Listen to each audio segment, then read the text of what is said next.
अस्सलाम वालेकुम friends, welcome in Urdu villa. आज मैं जॉन नॉवल का पार्ट नंबर 39 स्टार्ट करने लगी हूँ। वीडियो स्टार्ट करने से पहले आप सबसे गुजारिश है कि प्लीज़ मेरे चैनल को सब्सक्राइब कर दें। पता नहीं कितना वक्त गुजरा था कि मुझे नींद में महसूस हुआ जैसे मेरे करीब आकर कोई लेटा हो। मैंने नींद से आंखें खोल कर देखा तो बिस्तर पर मैं अकेली ही थी, लेकिन जब मैंने आंखें बंद करनी चाही तब मैंने देखा शादाब बेड के करीब खड़ा था। मेरे देखते ही वो बिस्तर पर मेरे करीब गिरने वाले अंदाज में लेट गया, करीब मेरे साथ लगते हुए। थकन इस कदर ज़्यादा थी कि पूरी आंखें नहीं खुल रही थी। लगता था जैसे आंखों पर किसी ने बहुत ज़्यादा बोझ रख दिया हो। मैंने जब पूरी तरह शादाब की मौजूदगी को महसूस किया तो घबरा गई। तब ही शादाब सर उठाकर मेरी तरफ झुकते हुए बोला, ज़ेह नसीब आप और शादाब के बिस्तर में, और इसकी गर्म सांसों की तपश मेरे चेहरे को जलाने लगी। मारे घबराहट के मैंने पूरी आंखें खोलते हुए उठने की कोशिश की तो शादाब ने मुझ पर बाजू दराज करते हुए हमार आलूद लहजे में कहा, अब आ ही चुकी हैं तो प्लीज़। उसने अपना चेहरा मुझ पर रखने की कोशिश की। शादाब, मैंने सख्त गुस्से से कहते हुए उसका बाजू हटाने की कोशिश की तो शादाब ने मुझे अपनी तरफ खींच लिया। प्लीज़ प्लीज़ अब ना जाएं, सिर्फ एक बार कह दें कि आपको मुझसे मोहब्बत है, आप अभी मुझे चाहती हैं, सिर्फ एक बार। वो आंखें बंद किए बोझल लहजे में कह रहा था। बदतमीज़, मैंने उसके जिस्म में अपने नाखून गाड़ने की कोशिश की तो शादाब ने आंखें खोलकर मुझ पर जमा दी। छोड़ मुझे कमीने, तुम बाज नहीं आओगे अपनी जलालत से। मैंने दांत पीसते हुए उसको घूरा। वो यूं ही आंखें खोले मुझे देखता रहा जैसे उसके कानों में कोई आवाज़ ना जा रही हो। मैंने हाथों के आज़ाद होने का फ़ायदा उठाकर उसको खुद पर से परे धकेलने की कोशिश की तो वो जैसे होश में आ गया। एकदम मुझे छोड़कर ना सिर्फ अलग हो गया बल्कि जल्दी से उठ भी गया। फिर बेड के करीब खड़ा होकर वो मुझे घूरने लगा। अगरचे कमरे में लाइट ऑफ थी, लेकिन खुली खिड़की से पूरे चांद की रोशनी कमरे में नाइट बल्ब से ज़्यादा रोशनी कर रही थी। मारे गुस्से के मैं खुद भी जल्दी से उठ बैठी। शादाब खड़ा मुझे घूर रहा था। फिर उसने मुझे देखते हुए ये तंजिया अंदाज में कहा, उफ़, यह तो मैं भूल ही गया कि दुनिया की कोई औरत कानूनी और शरई तौर पर मेरी बीवी बनकर मेरे पास नहीं आएगी, मगर आपको छूने का हक मुझे निकाह के बाद ही मिलेगा। दुनिया की बहुत सी औरतों के पास मैं जा सकता हूँ, उनको छू सकता हूँ, लेकिन अब तो मेरे निकाह में आने के बाद मुझ पर। शट अप, मैंने बिस्तर से उठते हुए गुस्से से कहा। यू शट अप, शादाब रात का ख्याल करके दबे लहजे में घुराया। आप यहाँ मेरे कमरे में क्या लेने आई हैं? वैसे तो आपको मुझसे नफरत है, अब क्या मोहब्बत करने का प्रोग्राम बन गया है, या फिर से मुझे बेवकूफ़ बनाने का इरादा है? वो दबे लहजे में बोल रहा था। बकवास बंद करो, ये कमरा तो रकैया अपन ने मुझे दिया है। क्या? मीना कहती है ये मेरा कमरा है, वो कुछ उलझ कर बोला, मगर मैंने उसकी बात पूरी होने से पहले ही कहा, निकल जाओ यहाँ से, वरना बहुत बुरी तरह पेश आऊँगी। मैं निकल जाऊँ? मेरा कमरा है, आप जाएं, उसने इत्मीनान से कहा। मैं सोचने लगी कहाँ जाऊँ इस वक्त। यहाँ रहना या रहने की जिद करना भी अच्छा नहीं होगा कि शादाब बहुत बदतमीज़ है। Please get out. मुझे खड़े देखकर वो दहाड़ा तो मैं जल्दी से दरवाजे की तरफ बढ़ी, और जैसे ही शादाब के करीब से गुजरने लगी उसने मेरा हाथ पकड़ लिया। मारे नफरत और शदीद गुस्से के मैंने दूसरा हाथ पूरी कुव्वत से उसके मुंह पर रसीद करना चाहा तो शादाब ने ना सिर्फ मेरा वो हाथ भी पकड़ लिया बल्कि जवाबन उसका दूसरा हाथ मेरे चेहरे को छू भी चुका था। मैंने तर्क कर उसको देखा तो उस सख्त लहजे में बोला, मैंने पहले भी कहा था मुझे हाथापाई करने वाली औरतें पसंद नहीं। वैसे भी मारपीट का हक सिर्फ मर्द के पास होता है, बाकी ये थप्पड़ उधार भी था। सो चुका दिया मैंने। ठीक किया ना, वरना सारी ज़िंदगी मुझे अफसोस रहता कि जिसको मारने का हक मेरा था उसने मुझ पर हाथ उठाया। अब जाओ यहाँ से, आई से गेट आउट। वह चीहा और मैं जल्दी से आंखों में आने वाले आंसू छुपाकर बाहर निकल आई। हंगामा मध्यम पा चुका था। औरतें बरामदे की चिक डालकर और ज़मीन पर बिस्तर बिछाकर सो रही थी। कुछ अंदर कमरों में थी। घर के बाहर अब भी शोर था, जिसका मतलब था लड़के अभी भी बाहर बातों में मसरूफ थे। मैं सहन में खड़ी अपनी हालत पर गौर करने लगी कि बैठने के लिए कोई चीज़ अब सहन में मौजूद नहीं थी। मुझे रकैया पर गुस्सा आ रहा था। कमरे में सोने से पहले मैंने उसको कहा भी था, शादाब का बैग इधर ही है, कहीं वो रात सोने के लिए ना आ जाए, मुझे कोई दूसरा कमरा दे दें। तब रकैया ने कहा था,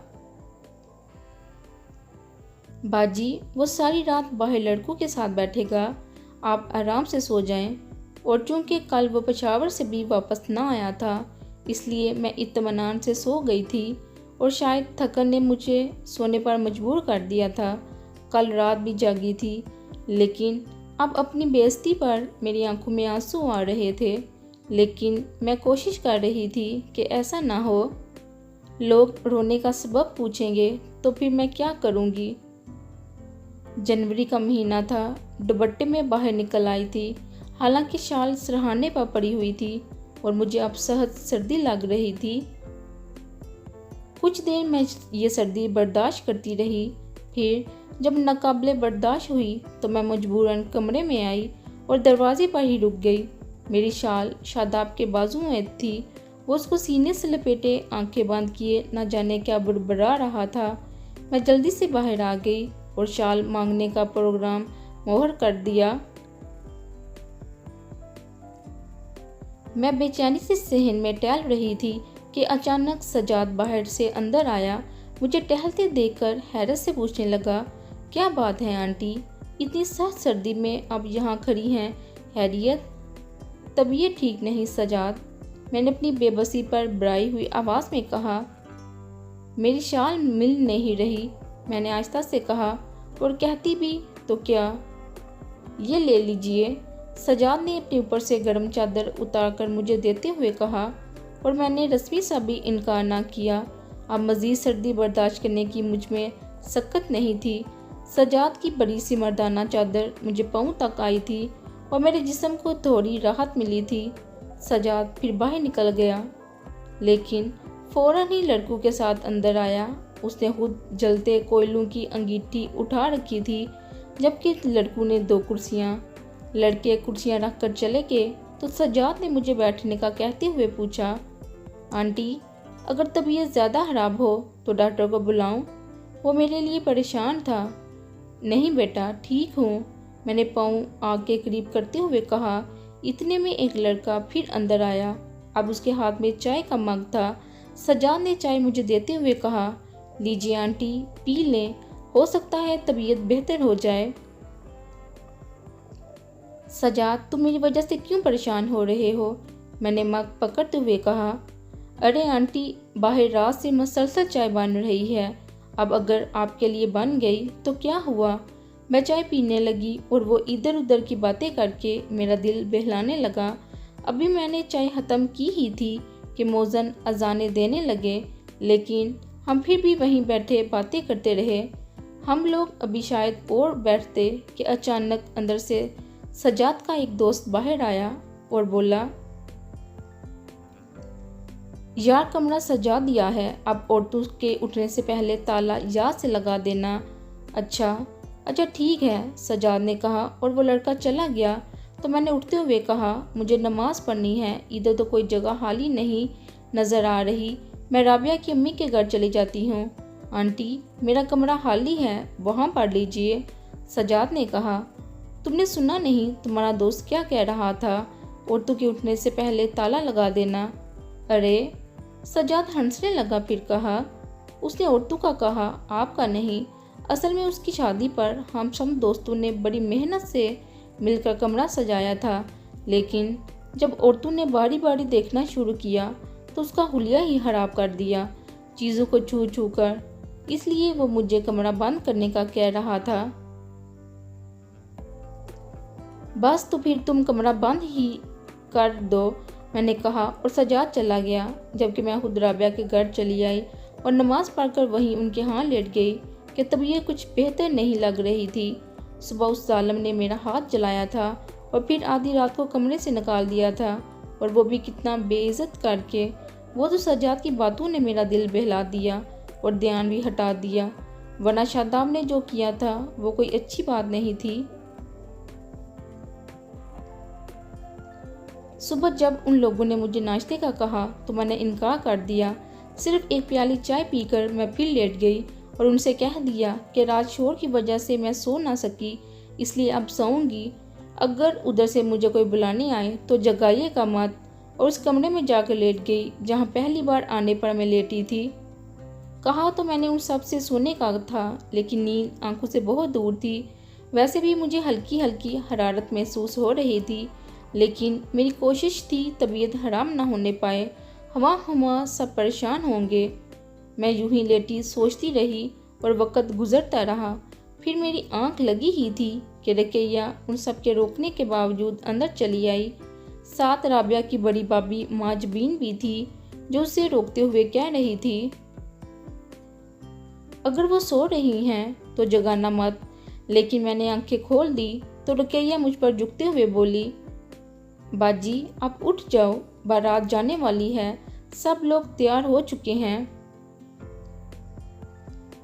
मैं उठ गई। राबिया की भाभी बाहर चली गई तो रकैया ने कहा, सजाद बता रहा था रात आपकी तबीयत ठीक नहीं थी, आपने मुझे क्यों ना उठा लिया बाजी। ऐसी कोई खास बात नहीं थी, बस दिल घबरा रहा था। अब ठीक हूँ। आप ऐसा करें, मेरे कपड़ों वाला बैग इधर भेज दें, इधर शोर बहुत है। मुझे माफ़ कर दें बाजी, आप नाराज़ हैं। रात शायद शादाब ने आपको कमरे से निकाल दिया था, क्योंकि सुबह उस कमरे में वही सो रहा था। वो बहुत बदतमीज़ हो गया है, किसी का अदब और लिहाज करता ही नहीं।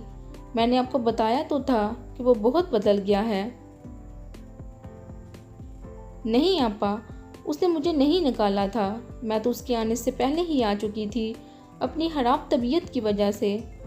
मैंने इस हया से झूठ बोला कि बेचारी शर्मिंदा ना हो, और फिर ये बात सब में फैलती तो सब भी पूछते शादाब ने ऐसा क्यों किया। अगर ना भी पूछते तो सोचते ज़रूर। रकैया कह रही थी, बाजी गलती शादाब की नहीं, मीना की है, जिसने शादाब से कहा कि आपका बैग उस कमरे में है और यहाँ पर ही आप आराम कीजिएगा। और थोड़ी सी गलती मेरी भी है। मैंने सोचा शादाब तो बाहर रहेगा कि सारे लड़के रात भर जागते रहे थे।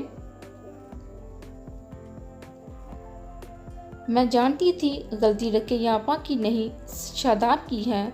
उसने मुझे उस कमरे से तैयार होकर निकलते अच्छी तरह देखा था। फिर गलतफहमी कैसी, वो जानबूझकर मेरे कमरे में आया था मुझे जलील करने। बहुत नाराज़ था मुझसे, और अब नाराज़गी मुझे जलील करने से ख़त्म तो नहीं हो सकती थी। रकैया आपा बार बार इजहार शर्मिंदगी कर रही थी। छोड़िए आपा, अब हवा परेशान हो रही हैं। शादाब ने ऐसा कुछ नहीं किया जिसके लिए आप शर्मिंदा हों। मैंने आपको बताया तो है, मेरी अपनी तबीयत ठीक नहीं थी। असल में मैं शोर की आदी नहीं हूँ। आप ऐसा करें, मेरा सामान इधर भेज दें। मैं सजाद की चादर संभालते हुए उठी तो दरवाजे में खड़े शादाब पर नज़र पड़ गई। वो न जाने कब से खड़ा बातें सुन रहा था। मुझे अपनी तरफ देखते पाकर उसने रकैया से कहा, अम्मी मेरी बात सुनिए। तुम चलो, मैं आती हूँ। रकैया ने कहा, अम्मी बात बहुत ज़रूरी है, जल्दी आएँ। अच्छा बाबा बताओ। वो जाने लगी तो मैंने कहा, आपा मेरा बैग यहाँ से भेज दीजिएगा। रकैया ने कुछ जवाब ना दिया। बाहर खड़ी होकर शादाब की बातें सुनने लगी। वो माथे पर बल डाले आहिस्ता आहिस्ता न जाने क्या कह रहा था। फिर वो गुस्से से मुंह बनाता हुआ चला गया। रकैया फिर अंदर आई और कहा, आओ बाजी, उधर रहना आपका ठीक नहीं, ये लोग क्या सोचेंगे। मैं आपको 3 दिन भी ना रख सकी। और मैं सजाद की चादर संभालते हुए उठकर उसके साथ बाहर आई तो शादाब राबिया के भाइयों के साथ खड़ा हंस हंस कर बातें कर रहा था। अभी कुछ देर पहले अंदर माँ से बातें करते हुए जो बाल उसके माथे पर थे वो अब मिट चुके थे। मैं जल्दी से रुकैया के साथ उनके घर में दाखिल हुई।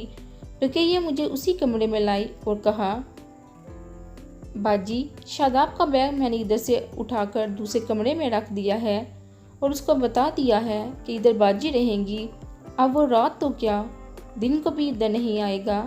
आप जल्दी से तैयार हो जाएं। वो मुझे छोड़कर बाहर चली गई और मैंने बिस्तर की तरफ देखा। मेरी शाल तय कर तकिए पर रखी हुई थी। सारा बिस्तर चिकन आलू था, जैसे कोई करवटें बदलता रहा। मैंने बैठने की बजाय बैग खोलकर निकल सिल्क का प्रिंटेड सूट निकाला और तैयार होने चली गई। तैयार होकर मैं बाहर निकली तो राबिया ताशा मेरे कमरे की तरफ ही आ रही थी। मुझे देखते ही राबिया ने कहा, अम्मी बता रही थी आपकी तबीयत ठीक नहीं। क्या हुआ आपा? कुछ खास नहीं, बस कभी कभी दिल घबराने लगता है। अब तो ठीक हूँ। मैंने उनको मुतमिन करने के लिए मुस्कुराते हुए कहा, आंटी आपका भाई तो डॉक्टर है, पापा को जा से दिखा दीजिएगा। ताशा हंसते हुए कह रही थी, ओके मैं दिखा लूँगी। मैंने भी मुस्कुरा कर कहा और सहमे बैठी दूसरी औरतों को देखने लगी। 14 साल पहले जब मैं आई थी तो वो सब अपने मखसूस लिबास में मलबूस थी, यानी फ्रॉक और घेरदार शलवार, लेकिन अब ज़्यादातर ने शलवार सूट पहन रखे थे। बारात चलने की तैयारी मुकम्मल हो गई तब ही रुकैया बागी बागी मेरी तरफ आई और कहा, बाजी ये क्या सादा सूट पहन लिया, अब उस पर यह दुपट्टा ले लीजिए। उसने बारीक कामदार दुपट्टा मेरी तरफ बढ़ाया। रुकैया अपा मुझसे ये संभाला नहीं जाएगा, मुझे आदत नहीं, मैंने इनकार करते हुए कहा तो ताशा दुपट्टा खोलते हुए बोली, आंटी आप पर बहुत अच्छा लगेगा, अगर आप संभाल नहीं सकती तो मैं पिन अप कर देती हूँ, ठीक है ना? वो रुकैया के हाथ से दुपट्टा पकड़ते हुए राबिया से पूछने लगी। मैं ना करती रह गई, मगर वो दुपट्टा मुझे ओढ़ना पड़ा। मैं उन सब के साथ बाहर आई तो शादाब अकेला एक तरफ खड़ा न जाने क्या सोच रहा था। मैं राबिया के साथ उनकी कार में बैठ गई। हम करीब से गुजरे तो शादाब ने एक नज़र हम पर डाली, फिर घूम कर दूसरी तरफ खड़े जाकर भाई से बातें करने लगा और जब जाकर भाई गाड़ी में बैठे तो वो भी अगली सीट पर शहाब के साथ दरवाज़ा खोलकर बैठ गया। मुझे गुस्सा तो बहुत आया। कमीना कदम कदम पर मेरी इंसल्ट भी कर रहा था, मुझे मोहब्बत दे रहा था और मेरे साथ रहने की कोशिश भी कर रहा था। फिर मैंने सोचा कि बार बार जलील करने के लिए तो वो मेरे साथ रहने की कोशिश कर रहा है, अब ना जाने इस वक्त क्या बकवास करेगा। उफ, अब तो राबिया और जाकर भाई साथ हैं। मैंने परेशानी से सोचा, फिर दुआ की, अल्लाह करे वो चुप ही रहे। आजकल कहाँ होते हो? जाकर भाई पूछ रहे थे।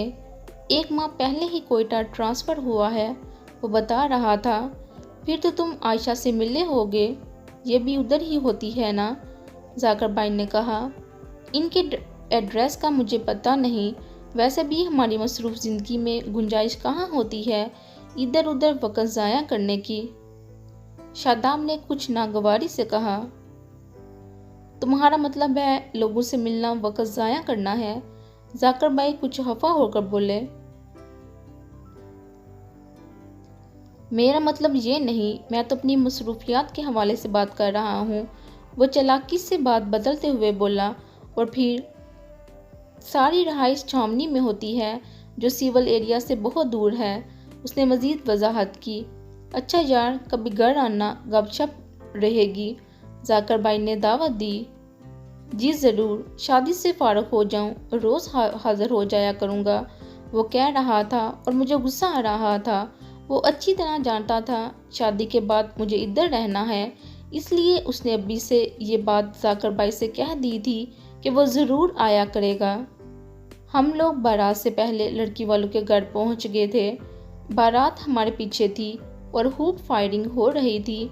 हमारे उतरते ही जाकर भाई गाड़ी एक तरफ ले गए तो शादाब बारात की तरफ बढ़ गया और हम अंदर चले गए।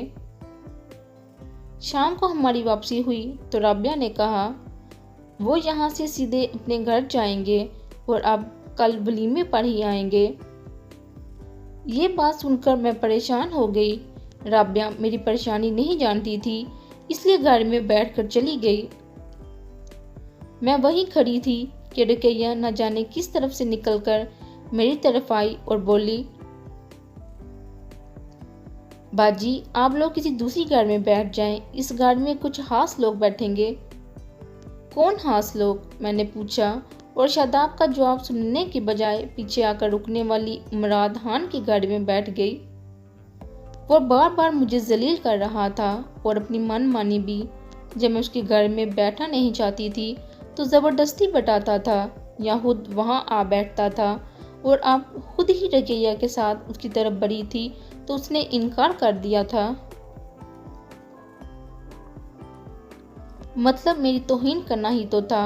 अगर मैं नहीं बैठना चाहती थी तो वह बैठने को मजबूर कर देता था, और अब मैं बैठने के लिए गई तो उसने इनकार कर दिया। जलील, मैंने दिल में सोचा। घर आते ही मैं सीधी अपने कमरे में आई। दुपट्टा उतारकर एक तरफ रखा, खुद जूता उतारकर बिस्तर पर दराज हो गई और इस मसले का हाल सोचने लगी। तब पहली बार अपनी गलती का एहसास हुआ कि मुझे यहाँ आना ही नहीं चाहिए था। रुकैया नाराज़ होती तो मेरा क्या बिगाड़ती? मुझे कौन सा आइंदा जिंदगी में उसके सामने आना था? वो ज़्यादा से ज़्यादा मुझे बेवफा ही कहती, लेकिन वफा तो आजकल अपने सगे भी नहीं करते। फिर सोचा, जाकर भाई कब से यहाँ आने के बारे में कह रहे थे। काशा भी जिद कर रही थी। अच्छा है इन लोगों से भी मिल लिया, वरना। अचानक दरवाजा खुला और शादाब अंदर दाखिल हुआ।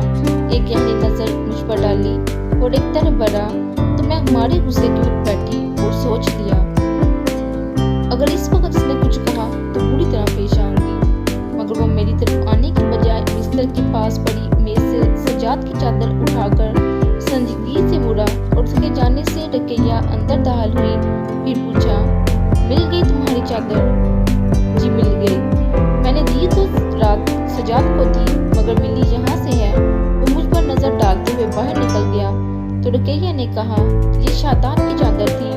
रात जब शादाब सोने के लिए आया तो सजाद ने दी थी, फिर उसने शायद आपको दे दी थी। मैंने सर हिला दिया, मुंह से न बोली। फिर शायद दुल्हन आई थी, क्योंकि फिजा में गोलियां चलने की आवाज आने लगी थी और शोर पहले से बढ़ गया था। लेकिन मैं अपने कमरे में लेटी रही, तबीयत संभली नहीं थी और फिर न जाने कब सो गई। सुबह नमाज के लिए बाहर आई तो शादाब चादर लपेटे बाहर से अंदर आ रहा था। साथ एक वो लड़का भी था। वो दोनों आहिस्ता आहिस्ता बातें करते हुए उस कमरे की तरफ जा रहे थे जहां वलीमे का सामान रखा था। मुझे देखकर शादाब चौंका, फिर बड़ी लापरवाही से आगे बढ़ गया। मैं वुजू करके अपने कमरे में आई और जब दुपट्टा उतार कर शाल ली तो उसमें से मखसूस खुशबू आ रही थी, उस परफ्यूम की जो शादाब इस्तेमाल करता था। तब मुझे याद आया, जब मैं शाल लेने आई थी तो शादाब के पास देकर वापस चली गई थी। मैंने वो शाल वैसे ही तय करके रखी और दूसरी निकाल कर नमाज पढ़ने लगी। रस्मी वलीमा के बाद जब राबिया लोग जाने लगे तो राबिया ने रुकैया से पूछा, अब तो इजाज़त है आयशा को ले जाने की? अभी नहीं, अभी मुझे बाजी से बहुत ज़रूरी काम है। अलबत्ता कल शाम शादाब उनको आपके पास छोड़ आएगा। और वो लोग चले गए। मैं भी उनके साथ जाना चाहती थी, क्योंकि मुझे मालूम था कल शादाब रास्ते पर पता नहीं क्या क्या बकवास करेगा। मगर रुकैया ने ये कहकर मेरा मुंह बंद कर दिया कि उसका मुझसे काम है और बहुत ज़रूरी किस्म का। रुकैया के काम की नोयत मैं खुद भी कुछ समझती थी, इसलिए अभी जाने की जिद की। मगर हमेशा की तरह मेरी एक ना चली। एक एक करके सब दूर नज़दीक के मेहमान रुखसत होने लगे, यहाँ तक कि दूल्हा दुल्हन भी चले गए और औरतें सफाई वगैरह में लग गई। मैं अपने कमरे में चली आई। थोड़ी देर बाद रुकैया भी मेरे कमरे में आ गई और बिस्तर पर मेरे करीब ही बैठते हुए बोली, बाजी आपने देखा मेरी भाभी बेटी की खुशी देखकर कितनी खुश है।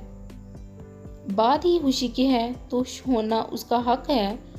मैंने उसका मतलब समझते हुए कहा, मुझे मालूम था वो एक बार फिर ये जिम्मेदारी मुझे सौंपेगी कि मैं शादाब से कहूँ कि वो शादी कर ले, और मैंने सोच लिया था कि मैं ये कहकर साफ इनकार कर दूंगी कि शादाब बहुत बदतमीज़ हो गया है।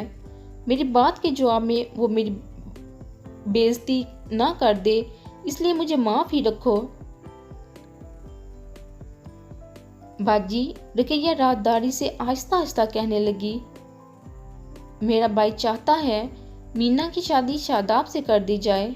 अच्छा, मैंने खुश होकर कहा। हाँ बाजी, उन्होंने कल रात मुझसे बात की थी कि अब शादाब की शादी करके ही उसको जाने देना, और मैंने कहा कैसे कर दूं, अभी लड़की तो कोई देखी ही नहीं, और फिर वो मानता ही नहीं। क्यों, तुम्हें मीना नज़र नहीं आती? भाई ने कहा, अगर तुम संजीदगी से बात करो तो वो ज़रूर मान जाएगा। भाई ने ये कहकर मेरे दिल का बोझ हल्का कर दिया। ये तो बहुत खुशी की बात है, लेकिन मीना की उम्र कुछ कम नहीं, मैंने सोचते हुए कहा। उम्र कौन देखता है बाजी, मीना शादाब से 14-15 बरस छोटी है, और औरत को छोटा ही होना चाहिए। मेरी भाभी जो 15 बरस बड़ी होने के बावजूद मेरे भाई की बीवी बन गई थी। रुकैया ने कहा, बस तो फिर इस बार शादाब की शादी करके ही बेचना। मैंने दिल से कहा और सोचा कि इस तरह शायद वो मुझे भूल जाए।